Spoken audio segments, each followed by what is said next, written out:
Hello, j'espère que vous allez bien. On se retrouve aujourd'hui pour une nouvelle vidéo. Je vais vous présenter 10 livres féministes à lire cet été. Alors vous verrez, il y a un peu de tout. Il y a des romans, il y a des essais, il y a des textes un peu plus poétiques, il y a des choses qui sont récentes, il y a des choses qui sont plus anciennes. Voilà, j'espère que vous y trouverez votre bonheur. Et n'hésitez pas à me dire si c'est un genre de vidéo que vous aimez, puisque j'ai aussi d'autres idées de livres féministes, cette fois les romans graphiques et les BD par exemple. Je commence tout de suite avec le livre qui voilà, m'a le plus touchée dans cette liste. Si jamais il ne devait y en avoir qu'un, ce serait celui-là. Donc, L'événement d'Annie Ernaux. Voilà, franchement, je l'ai lu il y a quelques mois et c'était mais tellement bien. Enfin, c'était juste incroyable. Ce qu'on ressent en fait en lisant ce livre, cette solitude qu'on ressent.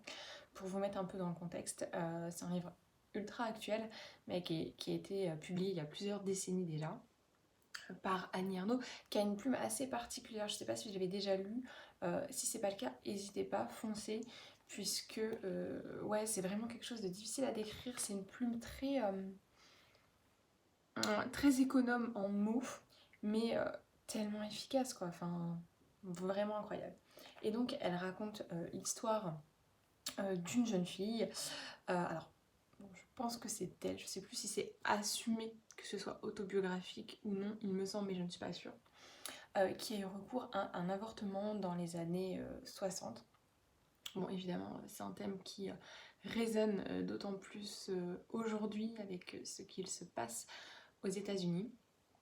Et voilà, ce livre, c'est également une preuve que, en fait, l'interdiction de l'avortement, puisque c'était le cas à l'époque en France, ça n'arrête pas en fait les avortements. Non, ça arrête les avortements qui sont sûrs, qui sont encadrés. Donc voilà, vraiment un énorme coup de cœur. Et voilà, enfin, c'est vraiment tout petit, 127 pages. Donc foncez. Foncez, foncez, foncez, foncez, parce que vous n'en sortirez pas indemne.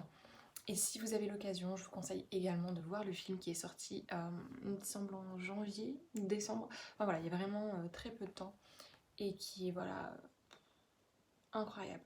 Incroyable, enfin, j'ai rarement été touchée par un film, j'ai rarement été touchée par un livre comme ça. Donc vraiment, celui-là est en haut de la liste. Ensuite, nous avons un livre qui réunit plusieurs textes avec des chansons, avec voilà, des petites nouvelles de plusieurs autrices.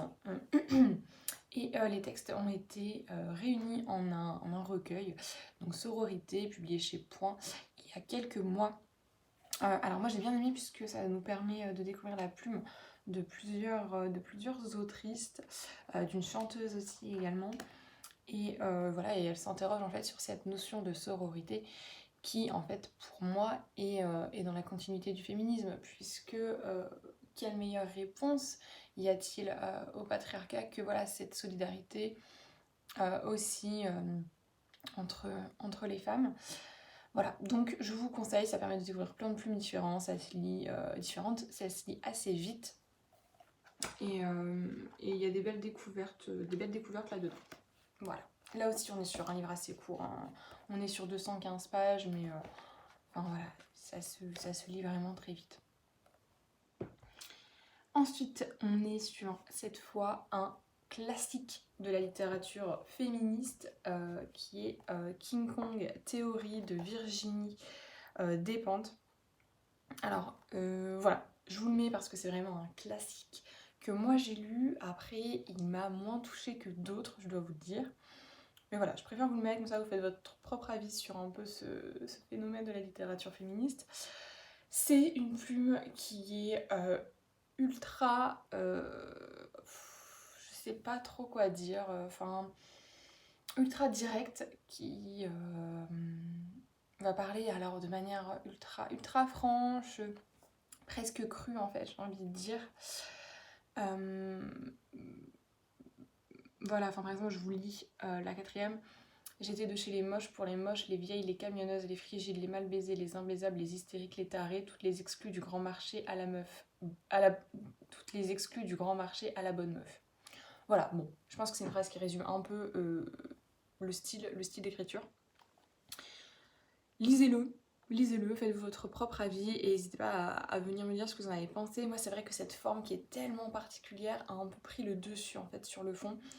Voilà, parce que j'ai pas l'habitude de lire des plumes comme ça, tout simplement. Si je l'avais déjà lu, peut-être que ça aurait que ça aurait mieux passé. Donc voilà, n'hésitez pas à le lire parce que voilà, comme je vous dis, c'est un grand classique. Également, là, on va partir sur 2 livres coup de cœur qui ont été publiés par une maison d'édition lilloise que je vous conseille, mais tellement vivement. Le premier, ça s'appelle Rouge Pute, c'est donc chez les éditions de la Contralée, et c'est des poèmes qui sont inspirés de rencontres avec des femmes qui ont été victimes de violences conjugales.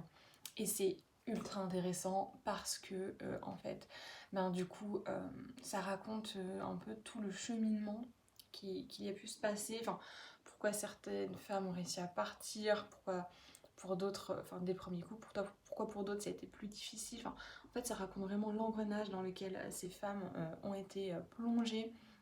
Ça raconte voilà, cette violence, ça raconte aussi la reconquête de soi, de sa féminité, après avoir subi ce type de violence.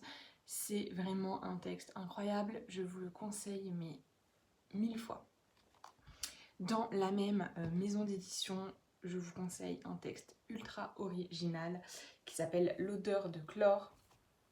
Et voilà, là c'est vraiment ultra intéressant parce qu'en fait c'est l'histoire d'une femme qui a longtemps fréquenté une piscine. Alors je ne sais plus c'est laquelle. Bref, donc c'est... Ah ouais voilà. C'est la piscine du Modulor. Et c'est... Voilà, alors je sais plus dans quelle ville, c'est pas précisé. Bon. En tout cas, ça n'a pas tellement d'importance. Ce qui est important, c'est que c'est une piscine qui a été pensée pour les hommes en fait. Pour l'homme standard, 1m80, etc. Voilà, et elle, en tant que jeune fille qui voit son corps changer, qui est en pleine adolescence, donc clairement pas la période la plus funky de la vie, voilà, elle ne trouve pas sa place dans cet équipement sportif, ou par exemple quand elle s'assoit sur les bancs, ses pieds ne touchent pas le sol puisque ça n'a pas été pensé pour elle, ça a été pensé pour des hommes. Voilà, c'est ultra intéressant. Et du coup ça raconte en fait comment cet équipement finalement lui rappelle une fois encore que elle n'est pas l'homme classique d'1m80. Comment est-ce qu'elle ne réussit... Enfin, comment en fait ça raconte le fait que c'est à elle de s'adapter et que le monde n'est pas fait pour elle. Voilà. Si je devais résumer, je pense que c'est plutôt fidèle. Et vraiment, là encore, ça se lit ultra vite. C'est vraiment une collection de petits textes. Donc, voilà, on dévore ça en quelques minutes, 1 heure, 2 heures maximum. Et voilà, qu'y a-t-il de mieux qu'un texte sur la piscine, à lire au bord de la piscine, j'ai envie de vous dire. Voilà. Ensuite, je vais vous parler cinéma avec Le regard féminin, une révolution à l'écran, qui est un essai d'Iris Bray. Alors, moi je vous le dis parce que je trouve cette notion de regard féminin, female glance, il me semble en anglais, ultra intéressante. Parce que, en fait, ça raconte comment le fait qu'il y ait un regard féminin au cinéma, ça influe la manière de raconter les histoires, de choisir les plans, de choisir la façon dont les actrices vont être filmées. Et voilà, c'est vraiment ultra intéressant, ça montre les différences entre un film qui est réalisé par un homme et un film qui va être réalisé sur une femme, parfois sur le même sujet. Enfin vraiment, c'est vraiment top. Si vous aimez le cinéma, foncez. Voilà, moi j'ai beaucoup aimé cette théorie, je suis pas d'accord avec tout ce qu'elle avance, parfois elle part d'un postulat que je ne partage pas, donc bon, c'est forcément difficile d'être d'accord par la suite avec ce qu'elle avance, mais j'ai vraiment appris plein de trucs et il y a plein de points sur lesquels j'étais d'accord avec elle, quoi, donc Moi j'en ai pris, j'en ai laissé un peu, mais je trouve cette notion follement intéressante. Et pour le coup, je partage son avis. Enfin, je trouve qu'un film réalisé par une femme n'est pas fait de la même manière qu'un film réalisé par un homme, quoi. Vraiment. Donc si vous aimez le cinéma, n'hésitez pas. C'est assez accessible. Après, il y a pas mal de références de films. Moi, je les ai pas tous vus. Mais bon, ça peut donner des idées de films à regarder par la suite. Et puis ça se comprend sans, quoi, puisqu'elle raconte un petit peu bah voilà, la scène à laquelle elle fait référence, la manière dont c'est filmé, etc. Donc ça va. On n'est pas obligé d'avoir vu 3 milliards de films l'année dernière pour comprendre. Un essai là aussi, mais du coup plutôt tourné vers l'histoire de Titu Lecoq. Alors, Titu Lecoq, c'est une journaliste blogueuse à la base, et du coup ça fait qu'elle a une plume très, ouais, très moderne, très accessible, sans être basique non plus, sans être simpliste. Mais voilà, ça, je sais que les essais ça peut faire un peu peur, donc c'est pour ça que je précise. Là, franchement, ça se lit trop bien. Enfin, on n'a pas la tête cassée au bout de trois pages, donc voilà, vraiment n'hésitez pas. Alors, moi j'ai bien aimé ce livre, puisqu'en fait elle revient un peu rapidement sur différentes périodes de l'histoire, sur différents événements, sur différents vestiges, et elle se rend compte en fait que elles ont été interprétées avec un regard donc, de personnes qui vivent désormais dans des sociétés patriarcales. Et c'est, selon elle, ce qui peut influencer notre vision. Voilà, peut-être qu'on a admis des choses à cause du regard des historiens qui ont travaillé, et des historiennes qui ont travaillé dessus. Et peut-être qu'en fait c'était pas comme ça. Et là en fait elle avance de nouvelles théories. Par exemple, je me souviens, elle parle d'un texte, je crois que c'est le texte le plus ancien, mais je suis pas sûre, ou alors l'un des textes les plus anciens. Et elle dit en fait, ben voilà, c'est un texte écrit à la première personne, donc je. Le personnage est une femme. Pour autant, ça ne traverse pas l'esprit des gens que l'autrice puisse être une femme. Les gens pensent que c'est un homme qui se met dans la peau d'une femme. Voilà. Alors que, bon, on n'a pas plus de théories étayant cette thèse que de théories étayant le fait que ce soit une autrice. Donc en fait, les deux sont valables et on penche vers l'un plutôt que vers l'autre.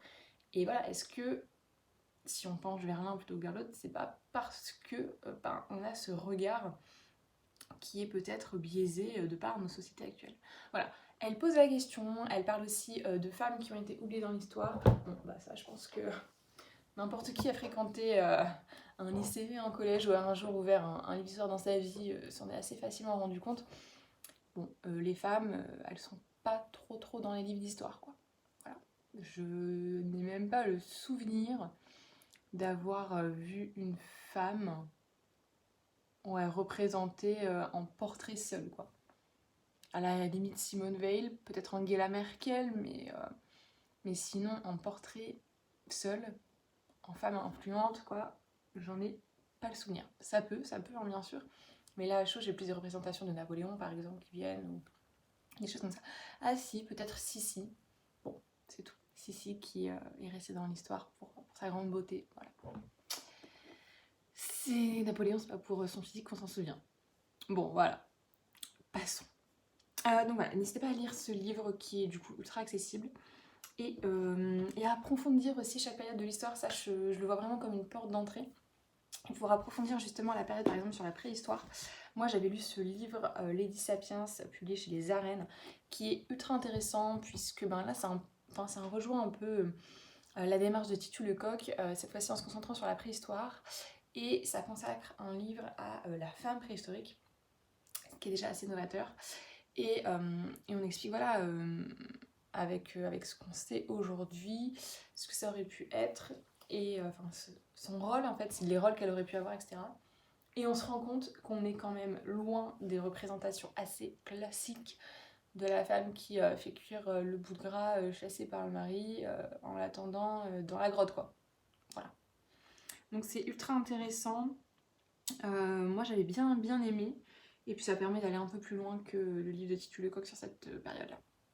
Voilà, j'en ai fini avec les essais, rassurez-vous. Maintenant, il ne reste plus que 3 livres qui sont des romans.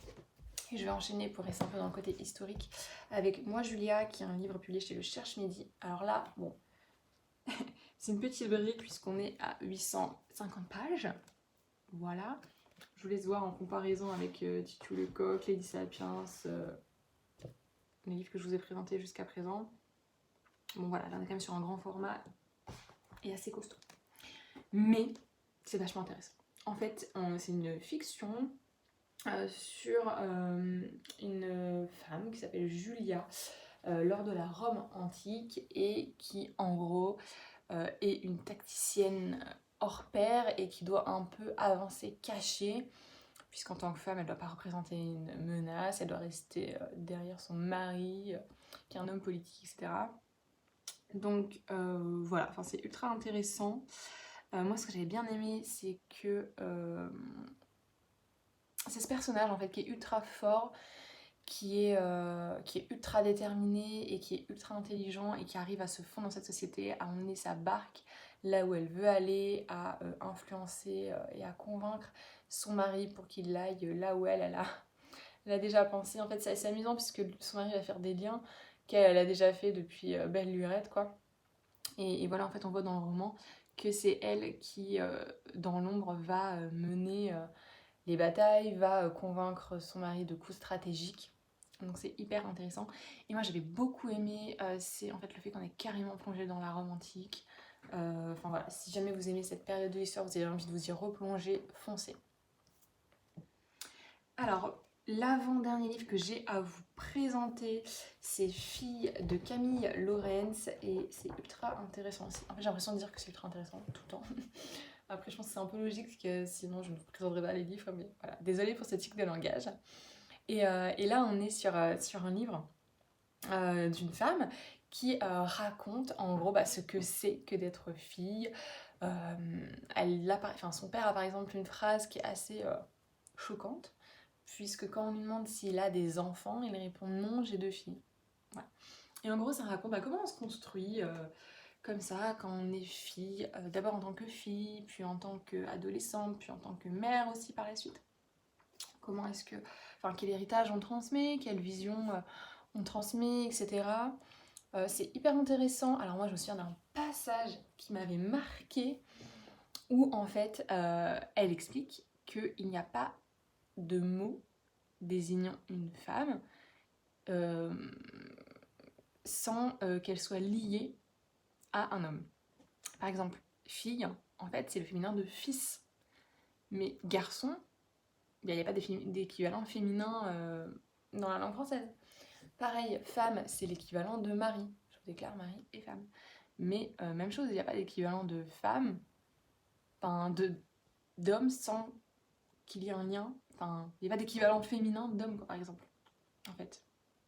Donc voilà, enfin, pour moi, c'est un passage qui m'avait énormément marqué. Et du coup, j'avais passé du temps à chercher un mot en me disant, mais non, c'est pas possible. J'ai pas... Parce qu'en fait, j'avais jamais remarqué, tout simplement. Enfin, j'avais jamais fait le lien. Et en fait, elle a raison. J'ai pas trouvé de mots désignant une petite fille, ni de mots désignant une femme adulte, sans qu'il y ait de lien à un homme en fait. Voilà. Donc ultra intéressant. Ouais, voilà, attendez, je regarde, je lis le résumé pour être sûre que si j'ai pas... Ouais, voilà, ouais, c'est ça, on est vraiment sur la transmission et tout. Non, donc c'est assez fidèle à mes souvenirs parce que j'ai lu il y a déjà un petit bail. Donc voilà, je me souviens de quelques passages forts comme celui dont je viens de vous parler, mais pas forcément de tout à fond, quoi. Le dernier livre qui est un livre que j'avais beaucoup aimé. C'est un livre qui a une plume assez dingue, ultra vive, ultra... ouais, je sais pas, dans la rapidité, dans l'efficacité, ultra nerveuse, voilà, c'est le terme que je cherchais. Ça s'appelle Les Orageuses. C'est un texte qui a été publié, je pense, l'année dernière ou l'année d'avant. Et qui en fait raconte l'histoire d'une bande de filles qui vont se venger d'hommes qui ont commis des violences à l'égard des femmes. En